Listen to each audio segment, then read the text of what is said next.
you're 5'10". Sorry, no, 5'10". That sound right?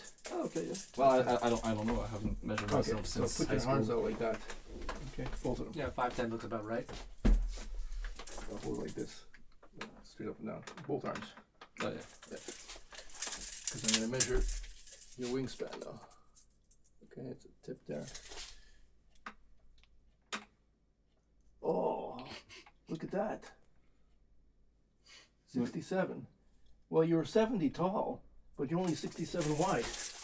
Yeah, I have small arms. Yeah. It's weird. So it's like you're a short person. Okay. Yeah. That's interesting. Most people are square. Square. Average, the same height as they are wide.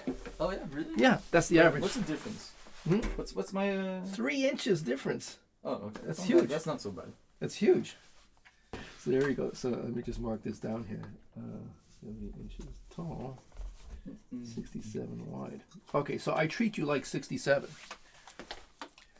Why is that important?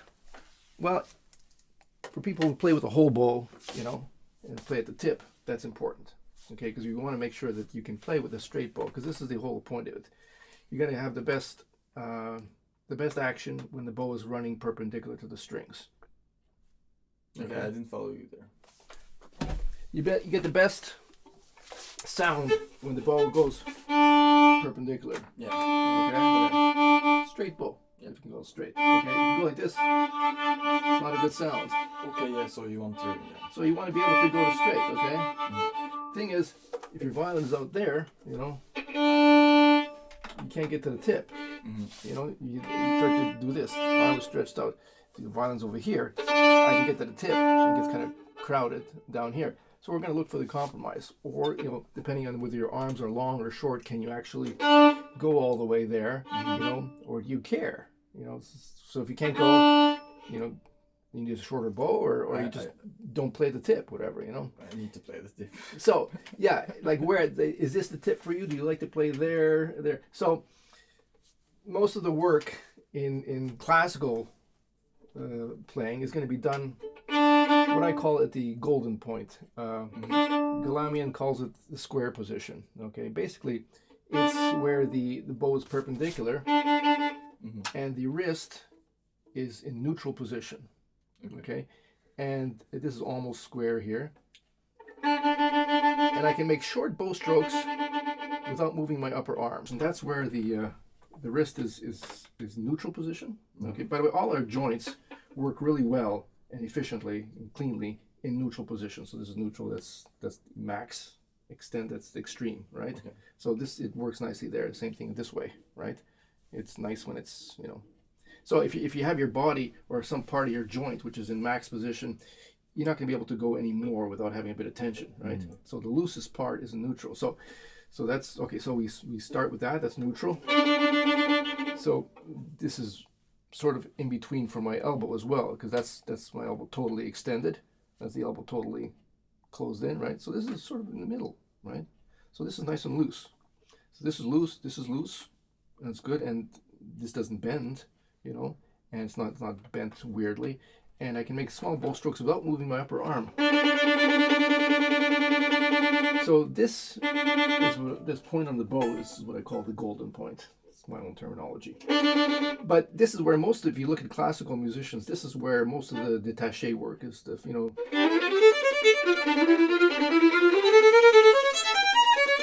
Why? Yeah, and so if you're going to be doing anything lower in the bow, the upper arm gets involved. And to do fast strokes like this, and keeping the bow straight, it's a lot of arm to move. Yeah. Right? So that's why it's not efficient. It doesn't mean that the bow can do stuff fast, but the arm can't. Same problem we had with your wrist business, okay? Don't move too much body parts. Move the minimal amount of body parts. The faster you go, it just stands to reason. Lighter things can go faster than heavier things. If you're going slowly, like an elephant, it can be heavy, but it doesn't matter because you're going slowly. So you can do a lot of things slowly, but that you can't do fast. Fortunately, fast notes require just smaller bow. And the faster you go, the less bow you can get away with, because the principle of contact with the hair, with the string, is you have three things. You have the actual contact, the contact point, how close you are to the bridge. You have the pressure, and you have the bow speed, right? And so if your bow's moving faster, you're causing more amplification, right? So let's start with you. Let's get down to the nitty-gritty. What I'm going to do is I'm going to take off this, and I'm also going to take this off.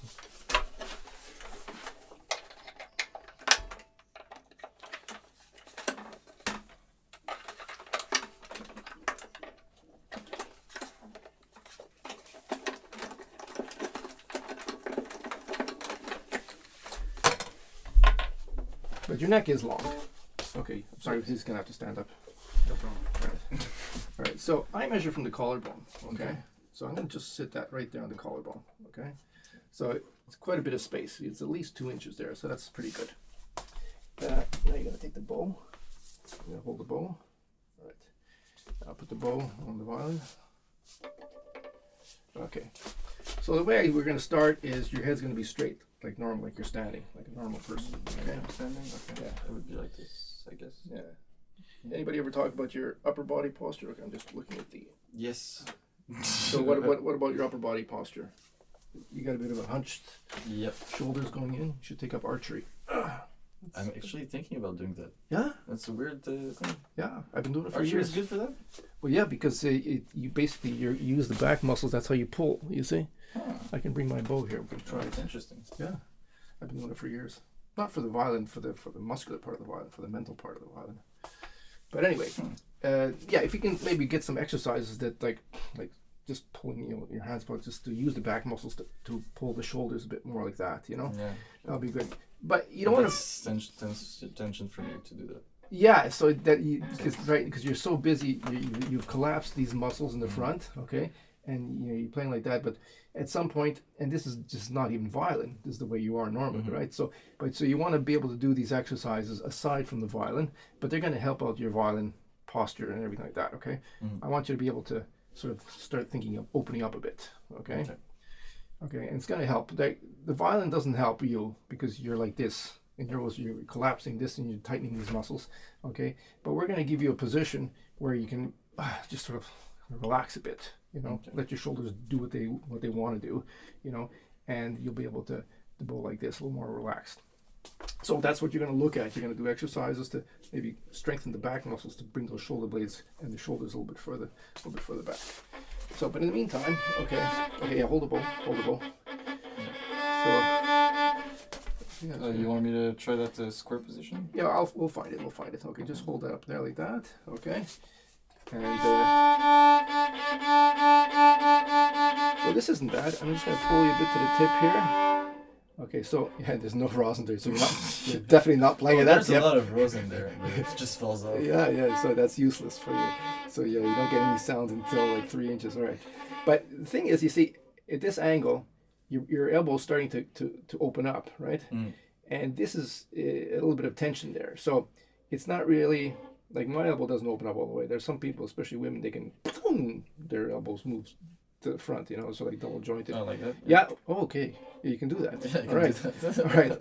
So that's cool. I can't do that. But so the reason why I mentioned is that when you get to the point like I do there, it starts to get tension. So I don't even try to open up, because anymore it doesn't gain much. The tension gets so big, I lose anything in sound that I might gain by the last inch or something. So my effective tip is something like around there. And so what I do is I pull back.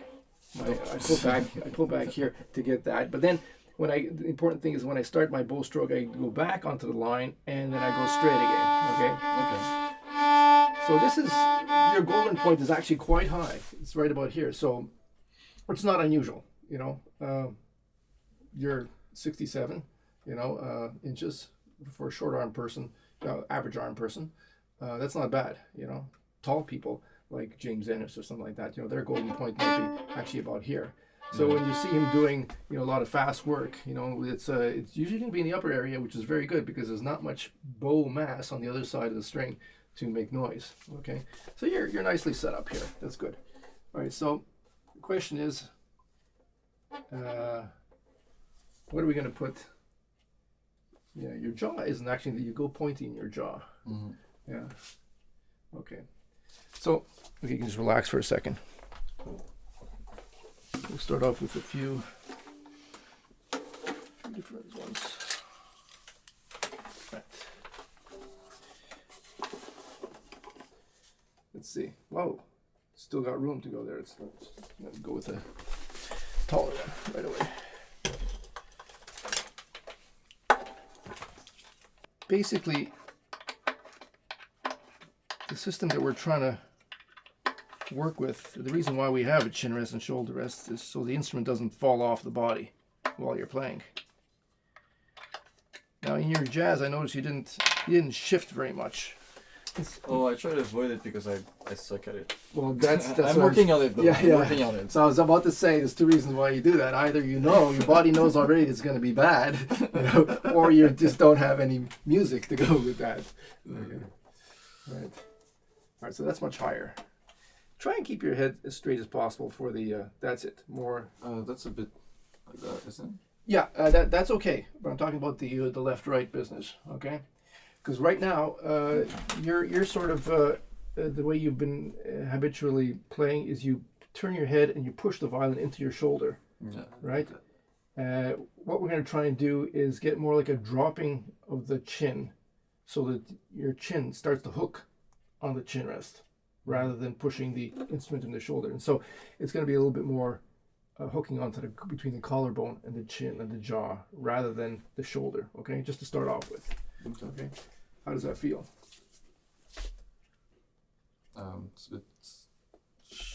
It's a bit Sharp. It sort of jabs you in underneath. Kind of the edges. Okay, yeah. If it was a bit longer, it would be kind of cool, I think. But yeah, I just want to.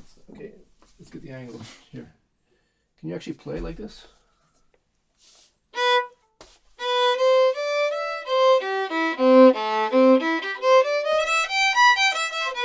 don't ask me to shift.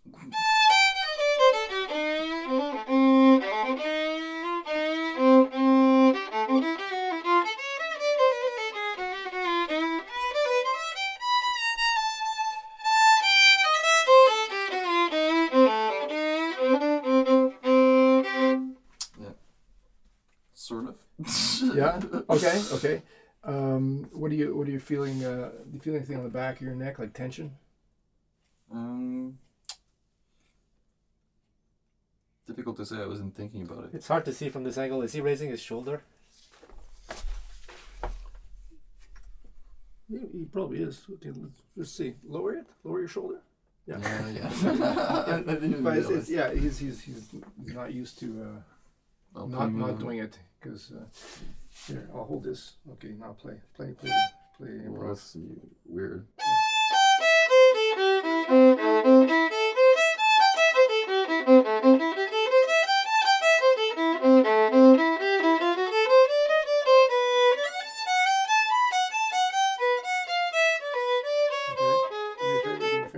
Just look out the window while you do that, or just like you want me to turn my head? Yeah, turn your head.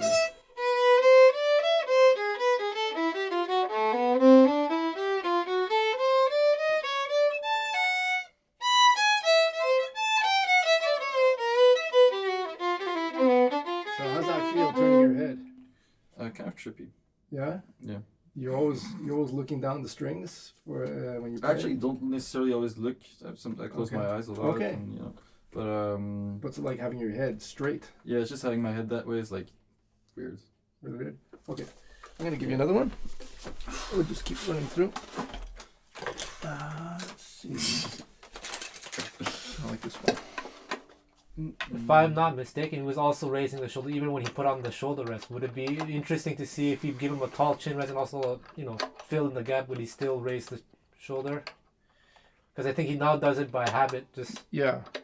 So we might actually try the neck loop on him, because what happens is that you got these habits, which are so ingrained, is that if I tell you to put your shoulder down, it'll hurt, and because you're so used to having it up. I don't necessarily know if I'm not doing it. All right, let's see. So Nowhere near. Okay.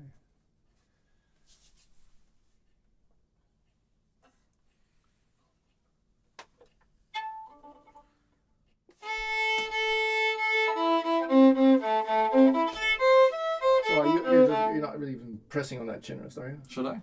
Yeah, use it. Use it like a.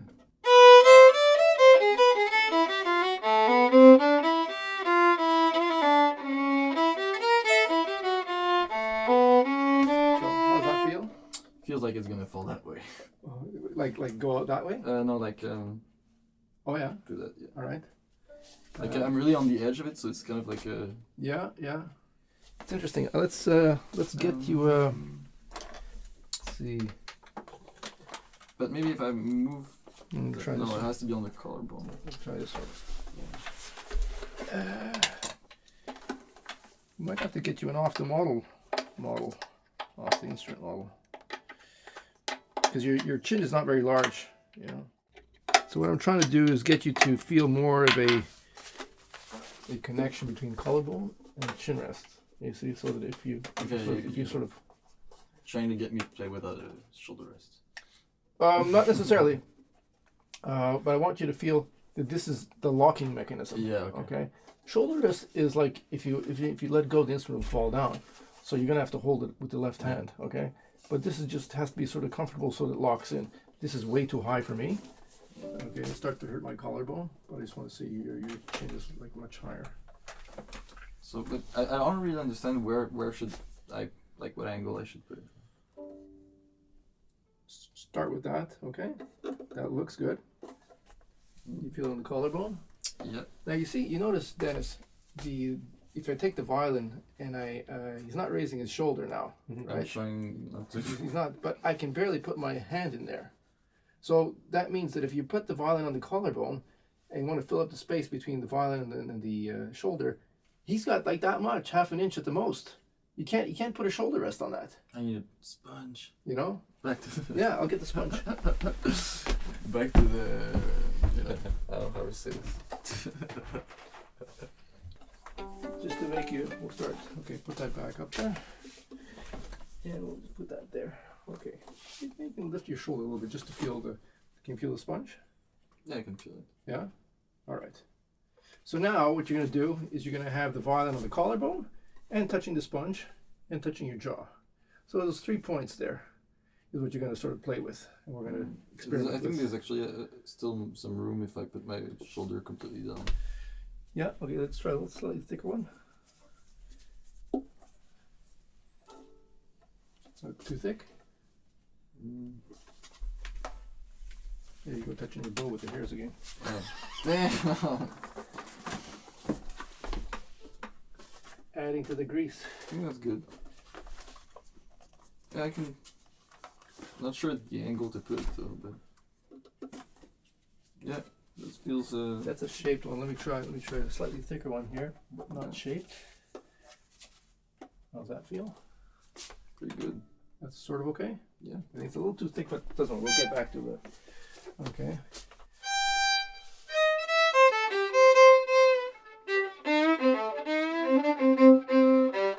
Okay, so right now your bow is a little bit crooked. Okay, your golden point is actually a little bit lower. It's now about there. Yeah, it moved because the violin is now slid down a bit. Okay. Yeah. Let me see if I pop it back up here. Okay. Put your head more straight. Yeah. So is this thing too high, this chin rest, or it's just not the right shape?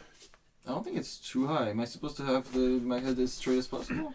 Ideally, like normal, like this. You say? Oh. You know. Ideally, like when you're standing normal without a violin, that would be the most. But you can't do that. The head's gonna have to go a little bit to the left just to access the. Now this chin rest comes off the instrument a bit, so it's like the chin rest comes up to you. So there's a little less of the head turning and stuff like that. We're trying that one out for you. It doesn't work for everybody because the distance between the edge of the jaw and then the collarbone and that angle. People who have a large jaw, they don't need a chin rest that comes off, but you might need it because your jaw isn't that long. It's shorter. It's much closer to your neck, you know. So it does hook on my well, I mean, it works better. It goes far enough. Let me try. Let me try this model a little bit. Oops. Okay. This is a bit of a wilder model here. It's also tall.